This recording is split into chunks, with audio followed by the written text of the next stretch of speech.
Hello students. तो आज का चैप्टर है आदमियों के अलग अलग दर्जे और ये है चैप्टर नंबर 24। ओहो, तो मैं एक बार आपको दिखा दूं कि किस किताब का चैप्टर नंबर 24 है। तो ये किताब है पिता के पुत्र और 24 चैप्टर का नाम मैंने बताया आदमियों के अलग अलग दर्जे। तो हम लोग इस किताब के जरिए इतिहास के बारे में जान रहे हैं कि किस तरह से मनुष्य की सभ्यता का विकास हुआ होगा। और आप अभी देख रहे हो मेरा चैनल, जिस चैनल का नाम है न्यू एज कोचिंग, और इसमें मिलती हैं टेक्स्ट बुक के चैप्टर्स, उसके सॉल्यूशंस, महान पुरुषों की जीवनी मिलेंगी और थोड़े दिनों के बाद में आपको जीके और मैथमेटिक्स के लेक्चर्स भी मिलेंगे। तो ये चैनल अगर सब्सक्राइब नहीं किया है तो जल्दी से सब्सक्राइब करो और बेल आइकन ज़रूर दबा लेना। ठीक है, अब हम लोग चैप्टर की शुरुआत करते हैं।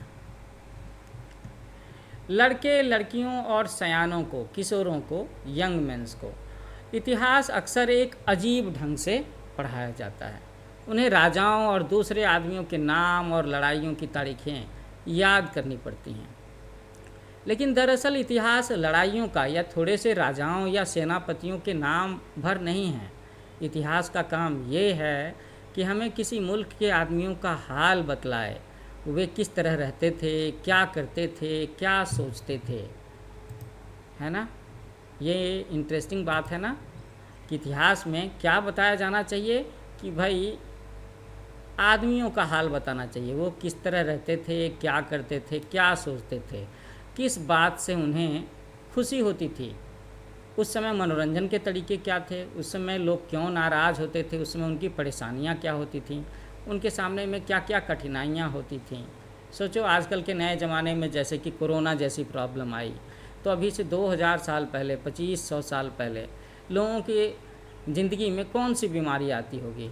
आज के समय में लोगों का मोबाइल के बिना काम नहीं चलता, इंटरनेट के बिना काम नहीं चलता। तो सोचो अभी से 1500 साल पहले कौन सी ऐसी टेक्नोलॉजी होगी, चीज़ होगी जिसके बिना उनका काम नहीं चलता होगा, और उन लोगों ने कैसे उन मुसीबतों पर काबू पाया।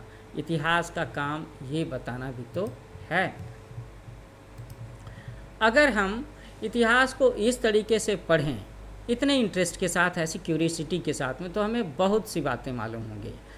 अगर उसी तरह की कोई कठिनाई या आफत हमारे सामने आ जाए तो पुराने ज़माने में उसे जैसे टैकल किया गया था, वो इतिहास अगर हमें पता है तो नए ज़माने में भी हम उस मुसीबत पर विजय पा सकते हैं।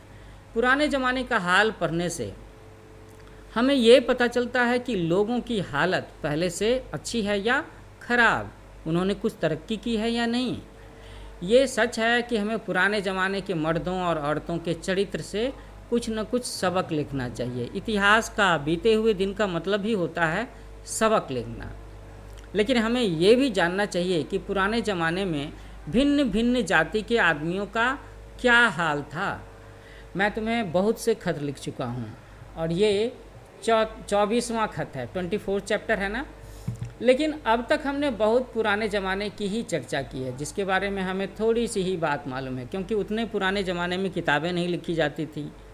तो आर्कियोलॉजिस्ट को खुदाई करने के बाद जो चीज़ें मिली उसके बारे में जानकारी को मिला करके, इकट्ठा करके, रिसर्च करके, कुछ पैटर्न को उन्होंने एनालिसिस करके कुछ बातें बताई हैं। लिखा हुआ इतिहास हमें नहीं मालूम है, तो इसे हम इतिहास नहीं कह सकते। हम इसे इतिहास की शुरुआत या इतिहास का उदय कह सकते हैं। जब आप हिस्ट्री पढ़ोगे तो उसमें एक शब्द आता है ना, हिस्ट्री। ये तो सब लोग जान रहे हैं, लेकिन जिस समय का इतिहास लिखा हुआ नहीं है उस समय के बारे में अगर बात होती है तो कहते हैं प्री हिस्टोरिक पीरियड। तो जैसे कि जो स्टोन एज होंगे, आयरन एज होगा, कॉपर एज होगा, ये सब के सब आपके प्री हिस्टोरिक पीरियड में आ जाएंगे, और इसे ही इतिहास की शुरुआत या इतिहास का उदय वाला पीरियड हम कह सकते हैं। तो जल्द ही हम बाद के ज़माने की, आधुनिक समय का जिक्र भी करेंगे, जिससे हम ज़्यादा वाकिफ़ हैं और आज के समय के साथ में मैच कर सकते हैं, जिसे ऐतिहासिक काल कह सकते हैं, क्योंकि ऐतिहासिक काल वो पीरियड है जिसका हिस्ट्री लिखा हुआ हमें मिल जाता है ना, जिसका ज़्यादा प्रूफ, ज़्यादा प्रमाण हमारे पास में है। लेकिन उस पुरानी सभ्यता का जिक्र छोड़ने से पहले आओ हम उस पर एक निगाह डालें और इसका पता लगाएं कि भाई आखिर उस ज़माने में आदमियों की कौन कौन सी किस्में थीं, कैसे कैसे मनुष्य थे, ये जानते हैं। तो हम ये पहले देख चुके हैं कि पुरानी जातियों के आदमियों ने तरह तरह के काम करने शुरू किए, देखा है ना, ये काम या पैसे का बंटवारा हो गया। हमने ये भी देखा है कि जाति के सरपंच या सरगना ने अपने परिवार को दूसरों से अलग करने लगा और काम का इंतजाम करने लगा। वो श्रेष्ठ हो गया, वह ऊंचे दर्जे का आदमी बन गया, या ये समझ लो कि उसका परिवार औरों से ऊंचे दर्जे में आ गया। इस तरह से समाज में आदमियों के दो दर्जे हो गए, एक जो इंतजाम करता था और हुक्म देता था, दूसरा जो असली काम करता था। तो राजा और प्रजा, यहाँ से हम लोग कह सकते हैं ना कि समाज हमारा दो हिस्से में बंट गया, राजा और प्रजा। जो लोग प्रजा शब्द नहीं समझ पा रहे हैं, तो प्रजा का मतलब है जनता या सिटीजन, ठीक है ना। एक का काम था हुक्म देना और दूसरे का काम था काम करना। तो ये तो जाहिर है कि इंतज़ाम करने वाले दर्जे का इख्तियार, उसकी अथॉरिटी ज़्यादा थी, उसके पास पावर ज़्यादा थी, और इसके ज़ोर से उन्होंने वह सब चीज़ें ले ली जिन पर वह हाथ बढ़ा सके। जिसे भी छू दिया वो उसका हो गया। वे ज़्यादा मालदार हो गए, धनी हो गए। They were the rich peoples. And काम करने वालों की कमाई को वो दिन ब दिन ज़्यादा हड़पने लगे। तो इस तरह ज्यों ज्यों काम की बंटवारा होती गई, है ना, दर्जे पैदा होते गए, उतने अलग अलग तरह के लोग हो गए। राजा और उसका परिवार तो था ही, उसके दरबारी पैदा हो गए, है ना। राजा और उसका परिवार था, दरबारी पैदा हो गए। फिर वो मुल्क का इंतजाम करते थे, दुश्मनों से उसकी हिफाजत करते थे। वे आम तौर पर कोई दूसरा काम नहीं करते थे, बस राजा को ना थोड़ा बहुत एडवाइस देते होंगे, सलाहकार थे, और उसमें से कई तो चापलूस भी हुआ करते थे, एडवाइजर्स।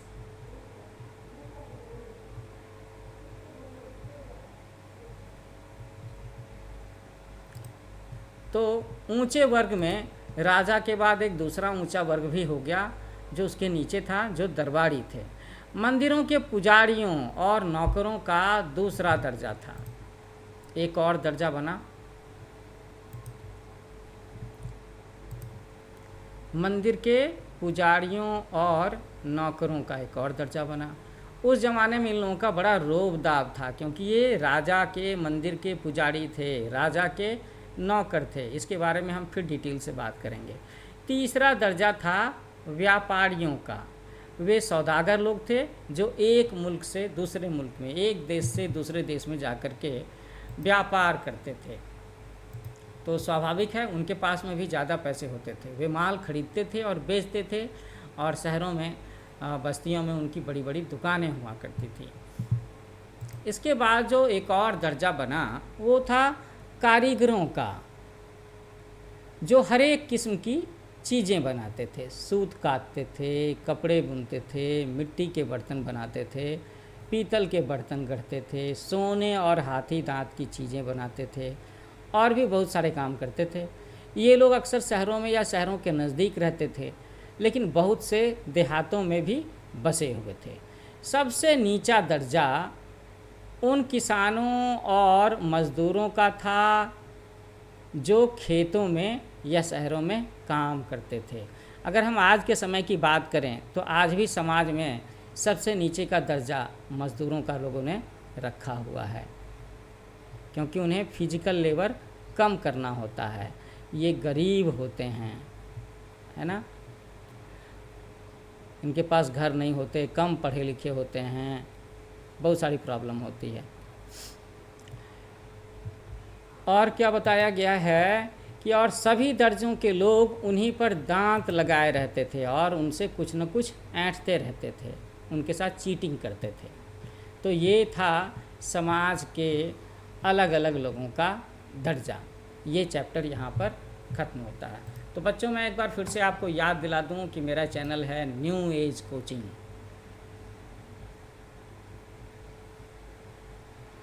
आप इस चैनल को लाइक करो, शेयर करो, सब्सक्राइब करो। इस पर आपको अपने स्कूल की पढ़ाई की बहुत सारी चीज़ें मिलेंगी। इसके साथ साथ में महान लोगों की बायोग्राफी, जीके के फैक्ट्स भी मिलेंगे, मैथमेटिक्स के टिप्स भी मिलेंगे, है ना। तो पढ़ने वाले बच्चों के लिए, जो पढ़ाई में अच्छा करना चाहते हैं, उनके लिए काफ़ी सारी चीज़ें मौजूद हैं इस चैनल पर। तो मुझे आपके कमेंट्स का इंतज़ार रहेगा। Okay, so subscribe new age coaching. मिलते हैं नए वीडियो में।